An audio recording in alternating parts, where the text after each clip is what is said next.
Life in a world that keeps changing. Think that it's progress you're making. Copy and paste pretty faces all the time. Pictures so perfect we play. My good people, now welcome back to Anointed Lady TV. Welcome back to your #1 channel for legit news on politics and many other cocoa with the sub for this our grey white green country. So we be Nigeria. Now as we normally do, we don't come back with breaking news, we don't come back with updates. We don't come back with fresh reports or go like share give the general public. And this information so my good people now update about Nnamdi Kanu matter. No say last the federal government don't close their case in the ongoing trial of Nnamdi Kanu, man will be the leader of the indigenous people of Biafra, and the federal government so then close their case in the allegations bordering on terrorism and treason. And now the federal government, their lawyer will be Chief Adeboyega Awomolo. Now they announce this level after the 5th prosecution witness will be PW5 identified as EEE for security reasons was led in evidence, and the witness EEE was also cross-examined by Nnamdi Kanu, their lawyer will be Onyechi Ikpezu. And all these levels they happened before Justice James Omotosho of the Federal High Court. And according to the federal government, their lawyer will be Chief Awomolo. In according to the yarn they give the court, say after them now don't call 5 witnesses for inside this trial, so the prosecution now their belly don't full, they are now satisfied. Say from the avalanche of evidence with the tender, and the evidence they include the broadcast of activities of Nnamdi Kanu, leader of the indigenous people of Biafra. The government now they feel the need to close their case. Now after this announcement by the federal government, their lawyer, the lead defense counsel will be Chief Kanu Agabi can inform the court. Say they go they opt in for a no case submission which will be filed in due course. And no be lie my good people, before the federal government then close their case, so no be small matter will happen for inside court on Thursday. No say a prosecution witness be the yarn they give the Federal High Court ready for inside Abuja. Say na Nnamdi Kanu, leader of the indigenous people of Biafra, now incites violence which can lead to the RIP of 233 security personnel during the NSAS protest. And this witness so women identify as EEE. Normally the witness didn't use their real name sake of security reasons, but this witness EEE so in an operative of the Department of State Services. Him now can they make the claim while being led in evidence by the federal government, their counsel will be Adeboyega Awomolo. All this level they happen before Justice James Omotosho. And then the witness identified as EEE can they yarn. Say the violence will lead to the RIP of 233 security personnel. It also lead to the destruction of 164 police stations and 9 independent National Electoral Commission their offices across the states for South Nation Nigeria. The witness now consider yarn they give men. Say him now will be operative of the DSS. He was instructed to lead a joint DSS and police team to compile records of public infrastructure wey men damage and security personnel wey kpai during the protest between 2020 and the year 2021. According to how they talk, they come aside from the mouth of the witness. Inside their assignments, they include taking records from heads of security agencies and updating RIP sentences of officers wey don kpai, as well as compiling damage of public properties.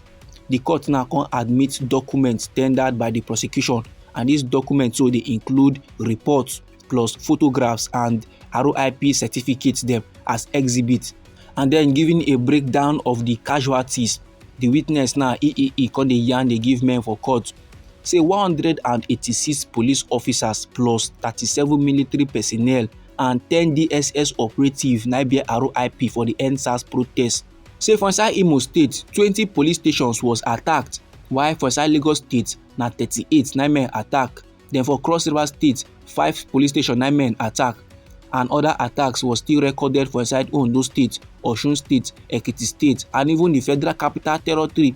That now can bring the total of 164 police stations where Jaguda men attack for the NSAS protest. The witness constantly proceed further the yarn. Say out of the 9 independent national electoral offices where men destroy, 4 of them dey for inside Cross River State, while 2 dey for inside Akwa Ibom and 1 for inside Anambra State. Now after the witness don yarn all these levels finish, during cross-examination, the lawyer of Mazi Nnamdi Kanu wey be Onyinyechi Ikpezu, he na come dey ask the witness whether the witness participate in investigating the charges against Mazi Nnamdi Kanu.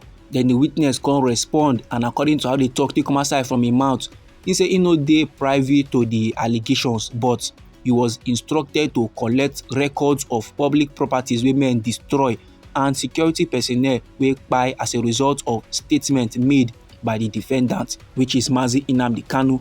The Mazi Nnamdi Kanu lawyer wey be Onyinyechi Ikpezu now come dey query the direct link between Mazi Nnamdi Kanu and the destruction in Osun and even Lagos State Court. But the witness come dey yarn say his duty was only to gather record, not to determine casualties. And then the lawyer come ask the witness if the RI0US protest was Biafra related. The witness come reply say the facts dey speak for themselves. And then the lawyer come ask the witness whether he know the activist wey dey go by the name RI0US.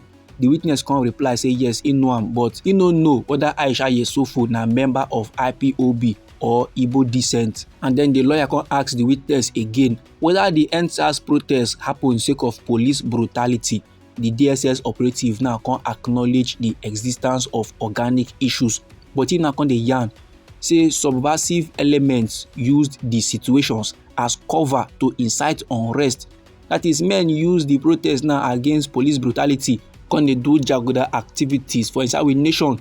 Then the witness come still admit say there were allegations of extrajudicial RIPs dem by SARS officers for inside Lagos, Ibadan and BL0W for inside Oyo State, but they no get concrete facts. After this testimony, so my good people, na there the lawyer of the federal government come inform the court say the prosecution don close their case. And na there Mazi Nnamdi Kanu lead counsel wey be Kanu Agabi come yarn say the defence they go file a no case submission, and then Justice James Omotosho come grant 14 days for the defence to file the application and another 14 days for the prosecution to respond, and then 2 days for reply on points of law. This my good people, now the report, now the information I want share give the general public. Now anyhow this matter be you for body, or if you be say you get contributions about this report, so no let anybody or anything stop or intimidate you. Feel free make you put down your comments inside our comment section. Once again, now we be Anointed Lady TV. Now they like giving now legit news on politics and many other cocoa with the sup for this our green country, maybe Nigeria. And now if you be say like this update, if you be say like this report so and you would like to receive more, then sharply make you subscribe to this channel. And don't forget to put on the notification bell so that as we dey bring more news they come your side, now you go first receive the update and you go even get them sharp. Now me they go gather more reports, me they go gather more intel for you my good people. Try make you no go anywhere.